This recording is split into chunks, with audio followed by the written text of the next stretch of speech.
आज बघेलू विधानसभा में की तरफ से आपका जो गांव है, इस गांव में हम लोग आए हैं और बहुजन मुक्ति पार्टी का प्रचार और प्रसार करने के लिए आए हैं। हम लोग भी अपनी पार्टियों की नीतियों को बताने आए हैं क्योंकि इस समय पर चुनावी सीजन चल रहा है और गांव के लोगों को भी मालूम है कि जब चुनाव का सीजन होता है तो गांव में बहुत सारी लंबी लंबी गाड़ियां आती हैं और जैसे चुनाव खत्म हो जाता है इसके बाद नहीं आती है। ये गांव के लोग जानते हैं, ये भली भांति उनको पता चल चुका है। तो साथियों, उसी कड़ी में क्योंकि एक सिस्टम है, एक प्रक्रिया है, उस प्रक्रिया में हम लोग भी आपके गांव में आपके बीच में आए हैं और हम लोग अपनी पार्टी की तरफ से अपनी बातें कहने के लिए आए हैं। हमारी भी सुनिए, आपने लोगों की सुना, हमारी भी सुनिए। हम क्या कह रहे हैं और लोग क्या कह रहे हैं, उसमें थोड़ा सा आपको फर्क समझना होगा। खास तौर पर मैं अपने मूल निवासी जो 85% हमारा बहुजन समाज है, मैं उन लोगों के बीच में एक दो बातें कहना चाहता हूँ कि आप इन बातों को अगर समझ लेंगे तो शायद है कि हमारी जो पीड़ा है उस पीड़ा का समाधान हो सकता है। तो साथियों, भारतीय संविधान 26 जनवरी 1950 को लागू हुआ और उसी दिन हमें संविधान निर्माता डॉक्टर बाबा साहब अम्बेडकर ने इस देश में राजा बनने का अधिकार दिया। इससे पूर्व में रानी के पेट से राजा पैदा होता था, रानी के पेट से राजा पैदा होता था। बाबा साहब अम्बेडकर ने रानी के पेट का ऑपरेशन कर दिया और उन्होंने कहा कि रानी के पेट से राजा नहीं पैदा होगा, अब राजा मत पेटी से पैदा होगा, बैलेट से पैदा होगा। ये अधिकार हमको बाबा साहब अम्बेडकर ने दिया। ये मेरे लोगों वो जानते थे कि मेरे लोगों के पास कुछ नहीं है। ये 85% जो समाज है ये नंगा भूखा समाज है, इसके पास न धन है, न धरती है, न एजुकेशन है, कुछ नहीं है इनके पास। लेकिन मैं इन लोगों को इस लोकतंत्र की जो नींव रखी है उस लोकतंत्र में मैं इन्हें राजा बनाने और राजा बनने का अधिकार देता हूँ। उस प्रक्रिया को बाबा साहब अम्बेडकर ने दिया हमको। साथियों, इस देश की 70 साल और 75 साल की आजादी में सभी पार्टी के लोग आए और हमारे लोगों को कहा फलाने हम ये दे देंगे, वो दे देंगे, बहुत सारी चीजें हमारे लोगों को दे देते हैं, जीवन की करोड़पति भी बना देते हैं जब चुनाव का समय आता है। और जैसे ही चुनाव का समय चला जाता है तो हमारे ये जो भोला भाला समाज है इसकी तरफ कोई पलट कर देखने वाला नहीं है। साथियों, इस बात को हमें समझने की जरूरत है। इसलिए एक समय आता है, एक अवसर आता है, उस अवसर और समय पर आपको राजा को गिराने का और राजा को बनाने का मौका मिलता है। इस समय पर आपको अपना डिसीजन लेना होता है, फैसला करना होता है।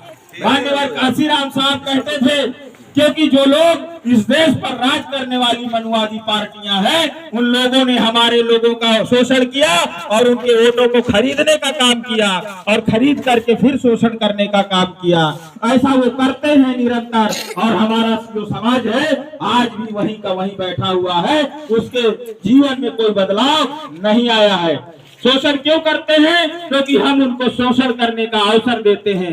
बाबा साहब अम्बेडकर ने किसी को नेता बनाने के लिए नहीं, हमको इस देश के अंदर जो वोट का अधिकार दिया वो शासक करती जमात बनने के लिए दिया है, राजा बनने के लिए हमें यह अधिकार दिया। लेकिन हम इस अधिकार को समझ नहीं पाए।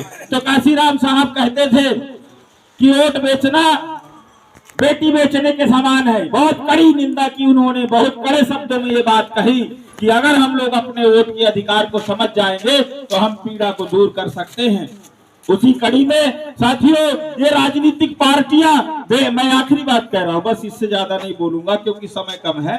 ये राजनीतिक पार्टियां बेलगाम हो चुकी हैं इस देश के अंदर। नेता एक गाली बन चुका है इस देश के अंदर। लोग नेता के नाम पर नफरत करने लगे हैं। लेकिन आप लोगों को ये समझना होगा कि इस लोकतंत्र को और देश को चलाने के लिए हमें प्रतिनिधियों की जरूरत है। तो हमें अभी डिसीजन लेने होंगे, हमें कड़े फैसले करने होंगे। उन कड़े फैसलों में क्या है कि साथियों अब 70 साल के इतिहास में हमारे लोगों की दशा, लोगों को सबको मालूम है कि हम पीछे कोई हमारा समाज जा रहा है। उसके लिए अब आपको खड़े होना होगा, स्वयं को लड़ाई लड़नी होगी। कोई आपकी लड़ाई लड़ने वाला नहीं है। सब नेता झूठ बोलते हैं, कोई आपकी लड़ाई लड़ने वाला नहीं है। वो कितनी भी मीठी और खट्टी बातें करे, वो कुछ भी करने वाले नहीं है। इसलिए प्रत्येक नागरिक को उसको लड़ना होगा, क्योंकि उसके परिवार का भविष्य घर के मुखिया को निर्धारित करना पड़ता है। घर का मुखिया जो होता है उसकी जिम्मेदारी होती है अपने परिवार में। इसलिए हमें देश को चलाने के लिए, समाज को चलाने के लिए भी आपको जिम्मेदारी लेना होगा और वो लड़ाई लड़नी होगी। वो लड़ाई क्या है साथियों? आधुनिक जमाना है, किसी पर भरोसा मत करो, हम पर भी भरोसा मत करो। हम पर भरोसा करने की जरूरत नहीं है, किसी नेता पर भरोसा करने की जरूरत नहीं है। लेकिन एक प्रक्रिया है कि आपको जो भी आपके दरवाजे पर नेता आता है, लंबी लंबी छोड़ता है, उसकी सुनने का, और सुनने के बाद आपको स्वयं तैयार होना होगा लड़ाई के लिए। किसी की कॉलर नहीं पकड़ने का है, किसी को गलत शब्द नहीं बोलने का है। उनको एक बात कहने का है कि नेताजी आप जो बातें कह रहे हो हमारे कल्याण की अच्छी बातें हैं, हम सुन भी रहे हैं, आप करेंगे भी। लेकिन आप ऐसा करिए कि एक बहुजन मुक्ति पार्टी आई थी, उसने 100 रुपए के स्टाम्प पेपर पे अपना घोषणा पत्र लिखित में दिया और अपना विश्वास दिया है, आप भी दे दीजिए। अगर उन नेताओं की नीयत को जांचना है, उन नेताओं की नीयत को समझना है, तो अगर उनके अंदर ईमानदारी है आपको वास्तविक रूप से कल्याण करने का, तो वो बात वो करेंगे। लेकिन हमें मालूम है वो करने वाले नहीं है। इसलिए उनको सवाल करना है कि बहुजन मुक्ति पार्टी दे सकती है, राजनीतिक पार्टी है, आप भी एक राजनीतिक पार्टी हैं, आप भी लिख करके दीजिए। साथियों ये जो सफेद पोश नेता है, इन नेताओं पर लगाम लगाना होगा। और लगाम लगाने वाले कौन लोग हैं? इस देश की जनता है, प्रदेश की जनता है। बुंदेलखंड के लोगों को मैं फिर से अपील करता हूं कि लड़ो, आप लड़ सकते हो, आपके अंदर वो ताकत है। आपके बोल 85 दुनिया में कि बुंदेले जब तक लड़े हैं, जब लड़े हैं, तब उन्होंने फतेह हासिल किया है। मैं एक एक बुंदेलखंड के लोगों से और इस गांव के लोगों से, इस विधानसभा के लोगों से ये अपील करता हूं कि लड़ाई के लिए तैयार हो जाओ। अगर अपने बच्चों का भविष्य चाहते हो तो सभी नेताओं पर उंगली उठाओ और उनसे कहो कि अगर तुम हमारे सच्चे हितैषी हो तो हमें स्टैम्प पेपर पर लिख करके दो, वरना हम आपको वोट देने वाले नहीं है। जो पार्टी हमारे बच्चों के भविष्य का स्टैम्प पेपर को लिख कर वादा करेगी, हम उसको, उस पार्टी को वोट देने वाले हैं। हम इसीलिए कहते हैं हम पर भरोसा मत करो, लेकिन ये 100 रुपए का जो जुडिशियल है इस पर भरोसा करो। इसका क्या मतलब होता है, इसकी क्या कीमत होती है, सिर्फ यही बात करके मैं अपनी बात को खत्म करूंगा। नरेंद्र मोदी ने जब भाजपा की सरकार आई, उससे पहले नरेंद्र मोदी इस देश के प्रधानमंत्री हैं, उन्होंने कहा था कि जब हम जीतेंगे तो 15-15 लाख रुपया सबके खाते में डालेंगे। उन्होंने ऐसा कहा था।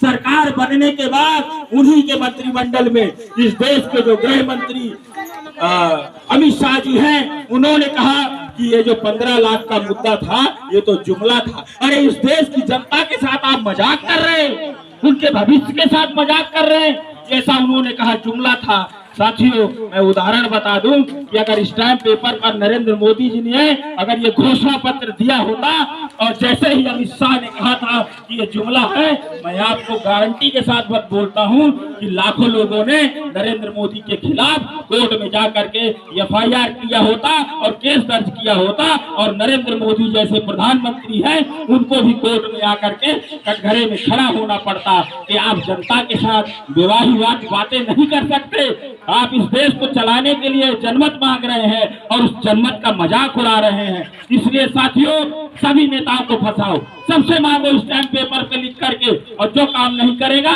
उसको कटघरे में खड़ा करोगे, क्योंकि ये लड़ाई आपकी है, आपके बच्चों की है, आपके बच्चों के भविष्य की लड़ाई है। कोई नेता लड़ने वाला नहीं है, आप सबको स्वयं लड़ना होगा और खड़े होना होगा। अपनी आवाज को एक करो, अपने आवाज निकालो, अपने अधिकारों के लिए लड़ो।